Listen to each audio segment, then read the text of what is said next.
El mundo está revuelto, los mercados reaccionando al alza y a la baja con cada dato o con cada especulación que sale.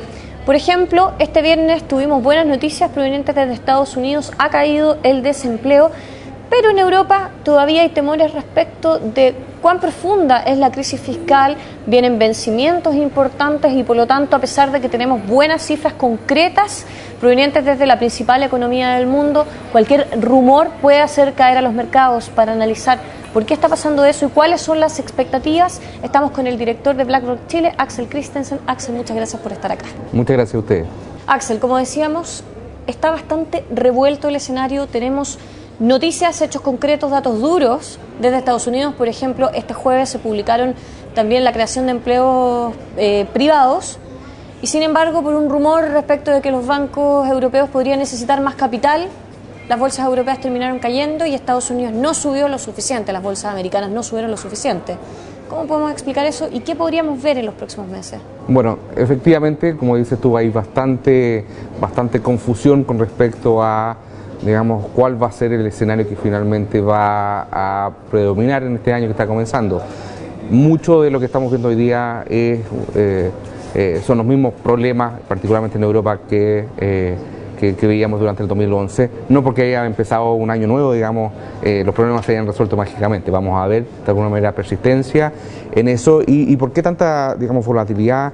Porque principalmente lo que vaya a pasar tanto en Estados Unidos por el lado positivo y en el caso de Europa por el lado más adverso va a gatillar si sea un escenario más positivo para los mercados financieros o un escenario bastante más complicado, particularmente si la crisis de deuda en Europa no se resuelve de buena manera. Estados Unidos, siendo la principal economía del mundo y dando señales claras de que está saliendo adelante, sí, de que está con un crecimiento, que está creando más empleo, no es lo suficientemente, no genera un suficiente contrapeso con hechos reales frente a las especulaciones, como decía, de que los bancos podrían o no podrían necesitar más capital, porque no hay hechos concretos en este momento. En Europa hay hechos concretos, pero no hay un dato fijo que haga caer a los mercados, sino que son nerviosismo en cadena que se dan en distintos mercados, ¿o no?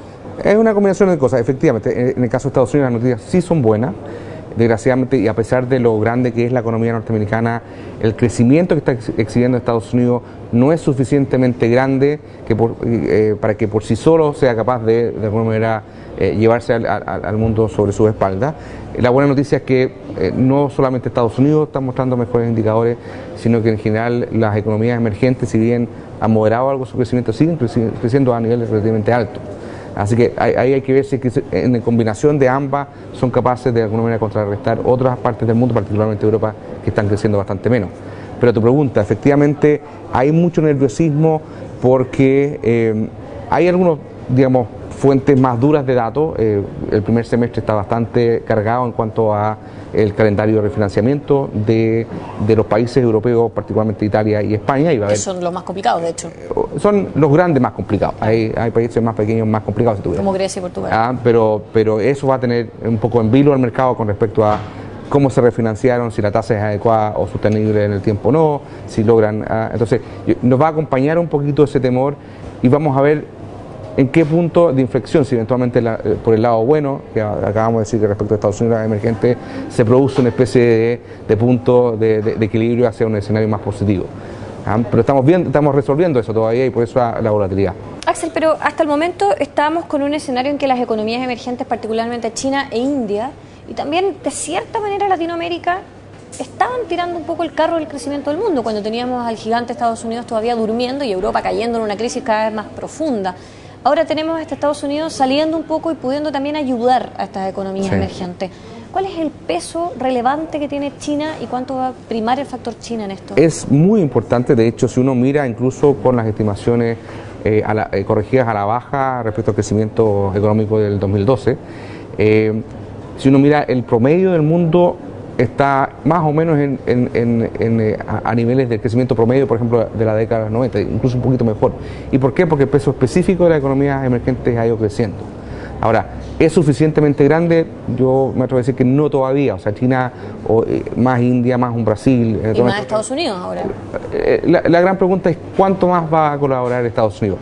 ¿Cuál es un poco por decirlo así, el comodín un poco que pueda afectar y cambiar el escenario drásticamente, si es que la crisis de deuda soberana en europea finalmente no se resuelve de buena manera y gatilla una crisis bancaria importante en Europa, eso eventualmente puede llegar a un escenario completamente distinto, porque la gente aumenta su tensión con respecto a los activos más riesgosos y provoca, no sé, mucho más temor de inversión, incluso puede de alguna manera abortar este, digamos, brotes verdes que estamos viendo en el caso de Estados Unidos. Con las señales que estamos teniendo desde Europa, ¿qué podríamos esperar? ¿Cómo se vislumbra este escenario? ¿Cómo se vislumbra una solución de la compleja situación que se está viviendo en Europa por estos días?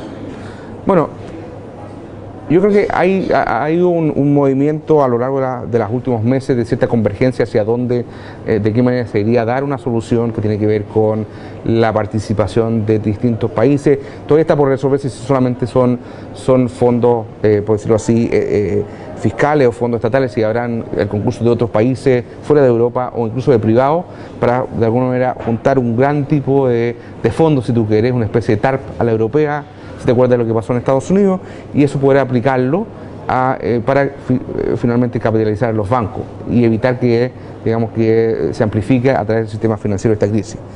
Eso es un proceso que es complicado porque conlleva, digamos, poner de acuerdo a mucha gente, conlleva a la vez que los gobiernos que están con problemas de déficit tengan que apretarse el cinturón con los consiguientes problemas de movimientos sociales, digamos, hay bastantes elecciones en muchos de estos países este año, Francia siendo quizás el más notable de ellos, entonces hay también, digamos, ingredientes políticos que pueden generar ruido y que si bien se conozca cuál tiene que ser la solución, los tiempos en que se logre esa solución son suficientemente rápidos y finalmente se termine en una situación no deseada de crisis, pero finalmente porque, digamos, no hubo una suficiente sincronía entre el mercado y las decisiones políticas. ¿Qué probabilidad le asignas a que pueda caer el euro?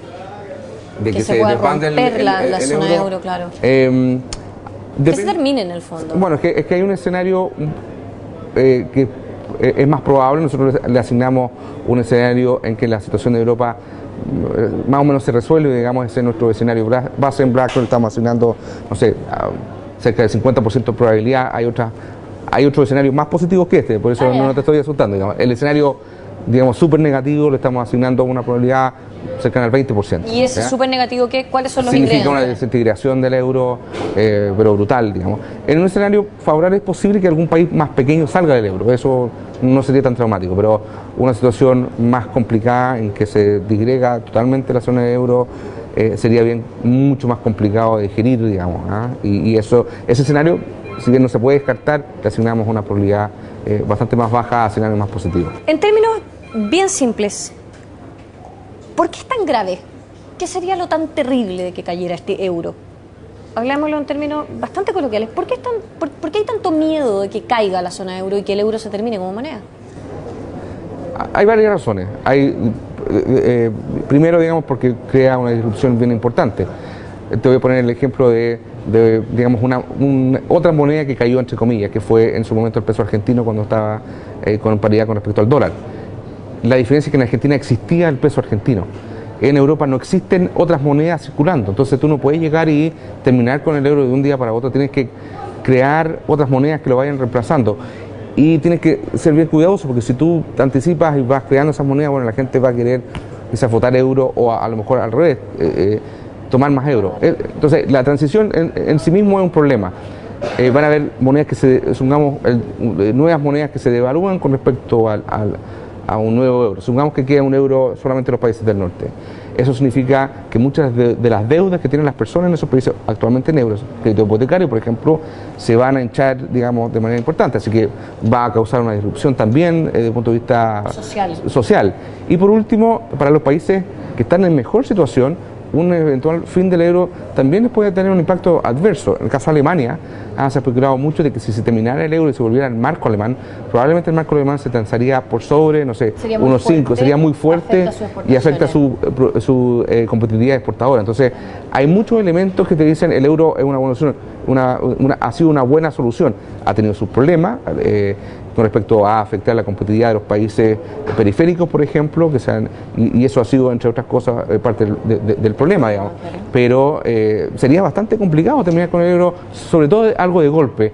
Y por otro lado, si tú le avisas un poco al mercado, probablemente eso gatilla una situación o una especie de un efecto dominó complejo de anticipar. Finalmente y brevemente, ¿qué proyecciones tenemos? No hagamos proyecciones de aquí a diciembre porque la verdad es que el mundo está un poco volátil, pero sí, para el primer semestre, para los mercados mundiales, y cómo se ve Chile parado en este escenario.